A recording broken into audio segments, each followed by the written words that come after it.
I used to love science fiction.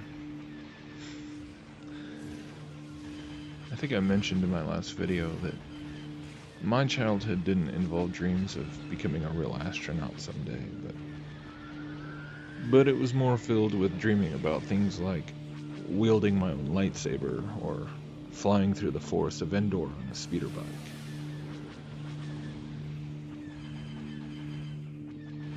But yeah, it's all quite different now. It's no longer the appealing escape from the drudgery of modern living or some sort of guilty pleasure that temporarily transports me to some other world with races of alien beings and sentient robots and whatever else. Nowadays, the vast library of science fiction movies, television shows, books, video games, etc., it all fits into this broader grand deception, this massive heist of our collective consciousness.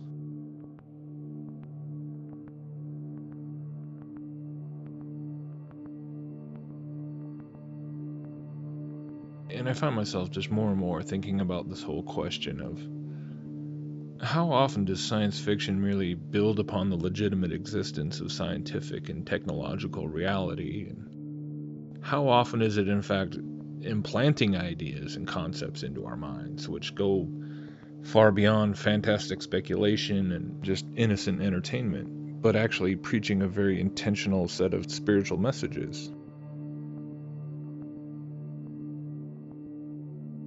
The more I've invested myself in learning about the history of the allegedly real space programs, the more I've come to appreciate just how blurred this line between science fiction and fictional science really is. How often they play off one another, feed into one another, and really are ultimately only two halves of the same overarching whole.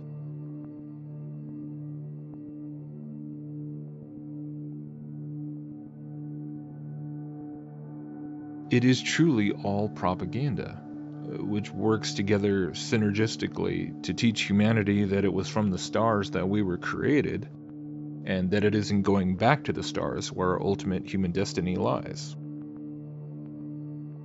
It really is an ancient religious teaching, and it's truly amazing to suddenly be at this point in my life where I'm suddenly realizing just how much I was indoctrinated into it for so many years without even realizing it, because I was willingly absorbing so much of this material that I believed was just simply entertainment.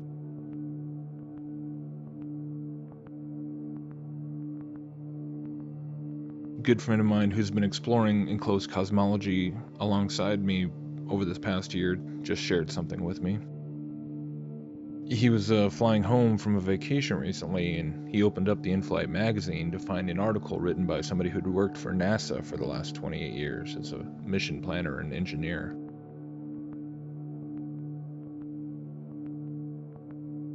The article is largely a plea for the need to increase the space exploration budget back to where it needs to be to hopefully be able to send humans past just the stage of colonizing Mars, but beyond that and into the rest of the solar system and eventually the galaxy and so forth. But it's in the closing section of this article where the true underlying message really sticks out. And just what a perfect example of how truly religious this whole belief system regarding space and our destiny to explore it really is. It reads, "Space ultimately is about faith. Faith that our curiosity, restlessness, and willingness to take some risks will lead to treasures we cannot imagine. We must recognize what space does for us as a people and as a nation, technologically, educationally, globally, economically, and spiritually."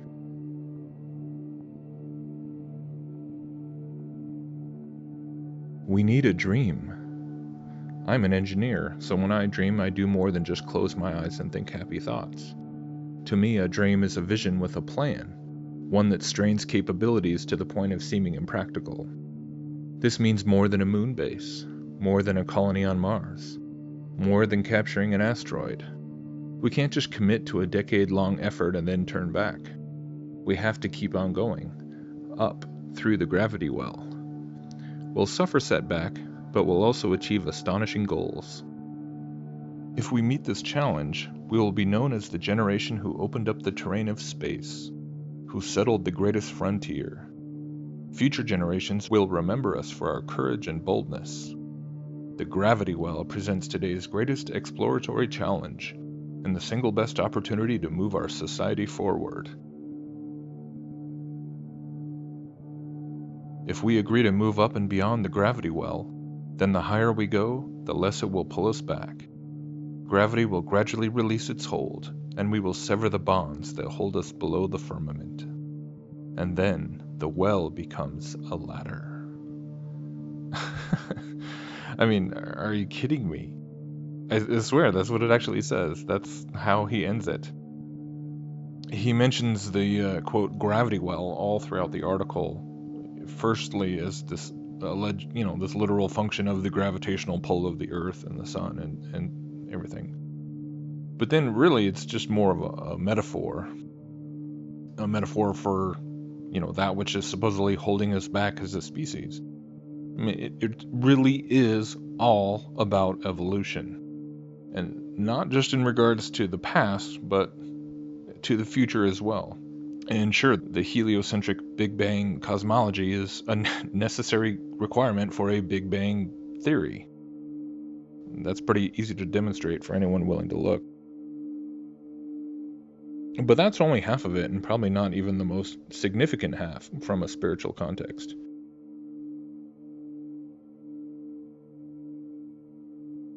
Yes, on the one hand, evolution threatens to deprive the individual of any true meaning by teaching that everyone and everything is nothing more than a big cosmic accident. So why doesn't that simple philosophical deduction wake up a lot more people to the inherent fallacy of evolution? Well, because evolution offers the dream, the ancient delusion,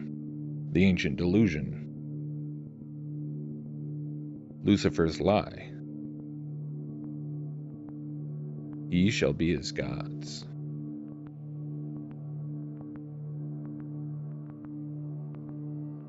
Evolution dangles this carrot. It dazzles the imagination with dreams of humanity fulfilling its own destiny and conquering the stars, and along the way unlocking the secrets of the universe which must be awaiting us out there, maybe hiding inside the rings of some distant planet or beneath the cloudy atmosphere of some alien world, inside the mysterious ship of some advanced alien species, or embedded within the dimensional physics of the universe itself. I mean, who knows?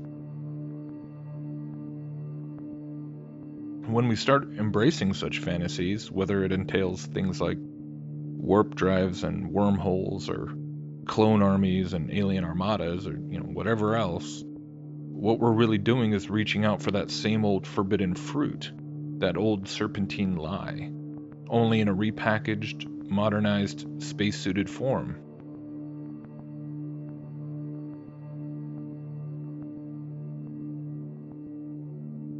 Now, I'm not talking about getting legalistic or anything, or trying to say that watching these kinds of movies and shows is itself completely wrong or sinful by itself, but I'm just merely saying all of this in hopes that more people will start opening their eyes and opening their ears to hearing this Gnostic gospel, this evolutionary gospel, that is being preached through virtually every one of these productions, and start seeing how much it really works in conjunction with all the propaganda coming from the quote-unquote real scientists and engineers working at places like NASA, which are bombarding us all the time, even while we're flipping through a silly little in-flight magazine.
but it was more filled with dreaming about things like wielding my own lightsaber or flying through the forest of Endor on a speeder bike.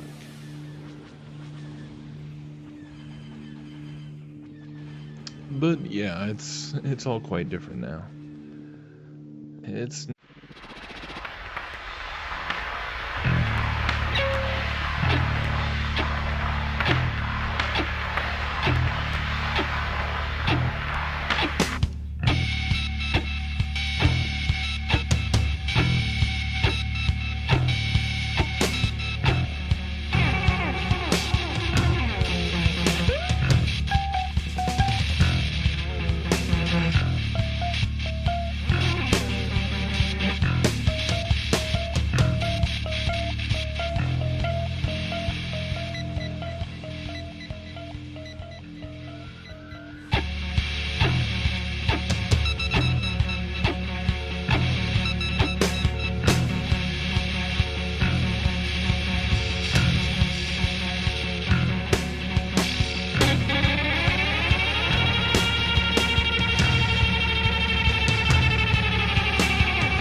I used to love science fiction.